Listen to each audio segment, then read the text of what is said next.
Turismo em Foco, com Bayard Boiteux, direção Fernando da Costa Machado.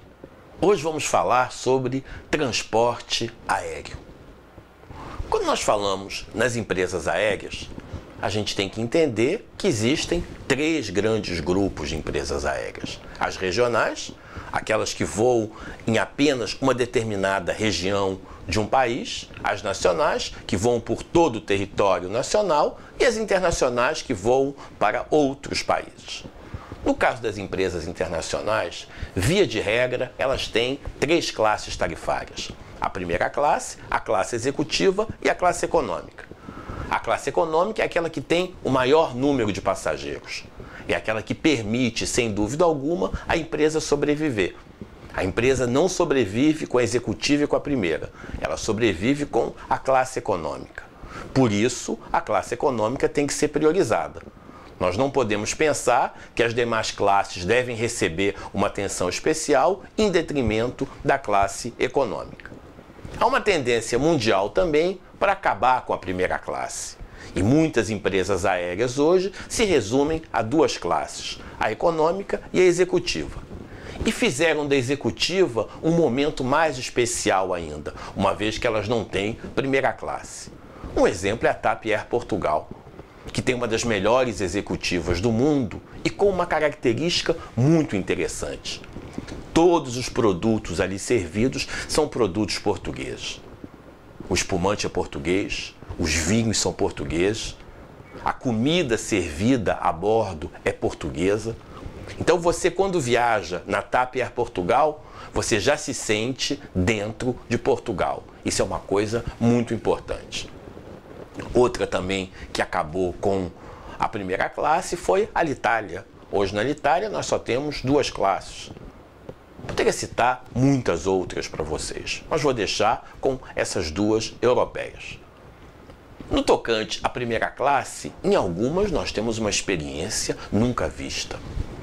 E eu vou dar como exemplo a Emirates. Sobretudo hoje no voo do Airbus 380. Eu fiz um voo, vou dizer para vocês, de Dubai para Singapura, que eu não vou me esquecer nunca mais. A primeira classe foi um sonho. Imagine você viajar numa companhia aérea que tem um spa dentro da primeira classe. Você toma banho dentro da primeira classe. Você tem toalhas perfumadas. Você tem, na realidade, a possibilidade de passar cremes num espaço curto, claro. Mas é uma experiência nunca vista. Quer dizer, nunca ninguém pensou tomar banho dentro de um avião. Na classe executiva, por exemplo, da Emirates, no mesmo avião, você tem um bar que funciona durante todo o voo, em que são servidas, na realidade, bebidas e canapés o tempo inteiro. Um local onde você pode interagir com os outros passageiros. Hoje a Emirates é um exemplo para o mundo inteiro. Enquanto as demais empresas aéreas foram reduzindo o número de colaboradores, a Emirates aumentou o número de colaboradores dentro de um avião. Inclusive a classe econômica é muito boa. O espaço entre as poltronas, as refeições servidas. Devo dizer para vocês que é uma experiência única você viajar numa suíte em que você pode fechar a porta na Emirates. Então, é um exemplo de qualidade, de prestação de serviço. Quando você compra, por exemplo, a sua passagem em classe executiva ou em econômica, você tem um carro que busca você em casa e que traz você depois, na realidade, quando você volta. Quando você chega no seu destino de origem, tem um carro esperando você, que leva você até o hotel, até a sua residência e vai lhe buscar depois. Foram surgindo também no mundo uma série de empresas chamadas de low cost, low fare. São empresas que retiraram parte do serviço que habitualmente é prestado dentro de um avião. Elas começaram retirando as refeições. Qualquer refeição dentro de uma empresa low cost, low fare é paga. Com isso, eles reduziram muito a quantidade de material que é embarcada no avião com o serviço de bordo. Por outro lado, eles também resolveram cobrar pelas malas. Então, cada vez que você embarca com uma mala, você, na realidade, vai pagar. O check-in das companhias low cost, low fare é feito pela internet. Então, você faz o seu check-in, isso reduz, sem dúvida alguma, o movimento do aeroporto E se você não tiver mala nenhuma, você se apresenta lá e automaticamente, na realidade, você vai poder embarcar. Outra coisa, você não pode escolher o seu assento numa empresa low cost, low fare. Então você não pode escolher o assento. E se você quiser embarcar antes dos demais passageiros ou escolher o seu assento, você vai pagar uma taxa adicional.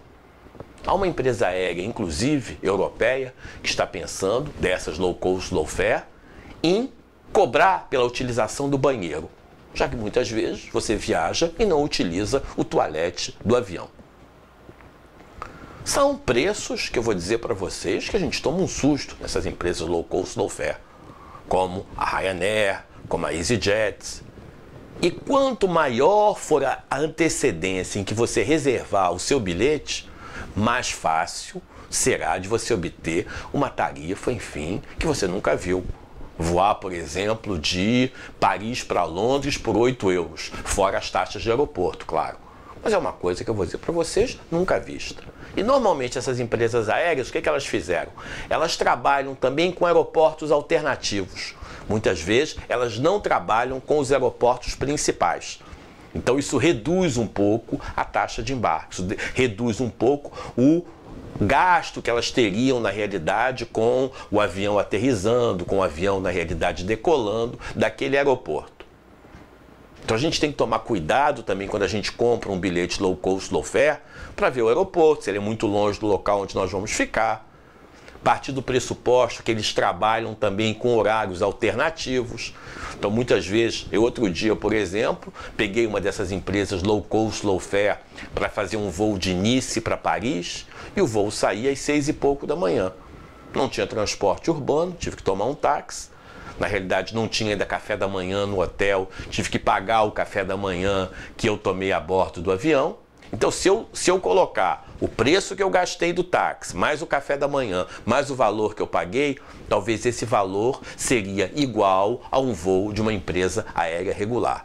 Então isso a gente tem que tomar muito cuidado na realidade, porque às vezes a gente fica um pouco estarrecido com um valor muito baixo e acaba na realidade viajando numa dessas empresas sem pensar nos custos indiretos que ali aparecem. Para poder tomar conta do avião, nós vamos ter dois tipos de tripulação. A tripulação técnica e a tripulação social. A tripulação social é formada pelos comissários, que tem dentro do avião um chefe de equipe, que é a figura mais importante. E quando o avião é muito grande também, em cada uma das cabines eles vão ter um responsável pela cabine. A função precípua de um comissário é zelar pela segurança do passageiro dentro do avião. Por isso que ele verifica se o seu cinto está apertado, se você colocou a mala embaixo da cadeira, se você na realidade não está com nenhuma bolsa na hora, em momentos específicos. A gente pensa que o comissário está ali para servir. Não, ele não está ali para servir. Sem dúvida alguma, ele está ali para zelar para que a nossa segurança seja a melhor possível durante o voo. E como a segunda atividade, ele cuida do entretenimento do passageiro. E aí, claro, ele cuida do serviço de bordo, que é uma das formas de entreter as pessoas que estão ali. Comer, não é? Comer, cuidado com a bebida alcoólica, porque quando você bebe, na realidade, a 10, 12, 15 mil metros, o efeito é totalmente diferente. Não é? Então, cuidado com a bebida alcoólica. Não comece a beber tudo, porque você vai se sentir mal. Isso é uma coisa que a pessoa tem que atentar bastante na realidade. Hoje, a segurança dos aeroportos é muito grande, depois dos atentados de 11 de setembro. Então, a segunda tripulação, que é a tripulação técnica, que é formada normalmente pelo piloto e pelo copiloto, e eventualmente, em alguns voos, a gente ainda pode ter a figura do engenheiro de voo, embora ele esteja quase que desaparecendo hoje em dia.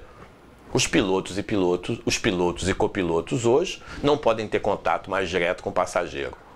Então a gente não pode mais ir na cabine do piloto. Muitas companhias proibiram isso por uma questão de segurança. Lhe dei algumas ideias.